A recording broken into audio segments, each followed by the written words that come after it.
நீங்கள் பார்த்து கொண்டிருப்பது நியூஸ் 21 செய்திகள். தமிழ்நாடு செய்திகளை உடனுக்குடன் தெரிந்து கொள்ள நியூஸ் 21 செய்திகளை பாருங்கள்.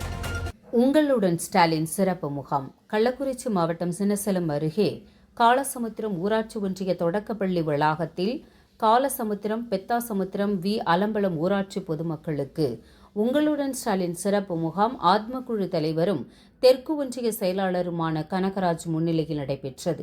இந்நிகழ்ச்சியில் ஒன்றிய குழு தலைவர் சத்தியமூர்த்தி தலைமையேற்று நிகழ்ச்சியை தொடங்கி வைத்த பொதுமக்களிடம் மனுக்களை நேரடியாக பெற்றுக்கொண்டார். மாவட்ட ஆட்சியர் நேர்முக உதவியாளர் ஜோதிபாஸ், வட்டார வளர்ச்சி அலுவலர் சுமதி சௌரராஜன், காலசமுத்திரம் ஊராட்சி மன்ற தலைவர் தனலட்சுமி, பெத்தாசமுத்திரம் ஊராட்சி மன்ற தலைவர் மண்ணாங்கட்டி, அலம்பலம் ஊராட்சி மன்ற தலைவர் கண்ணன், 16 துறை சார்ந்த அலுவலர்கள், மாவட்ட கவுன்சிலர்கள், ஒன்றிய கவுன்சிலர்கள், ஊராட்சி மன்ற உறுப்பினர்கள், கட்சியின் அனைத்து பொறுப்பாளர்களும் மற்றும் பொதுமக்களும் கலந்து கொண்டு சிறப்பித்தார்கள்.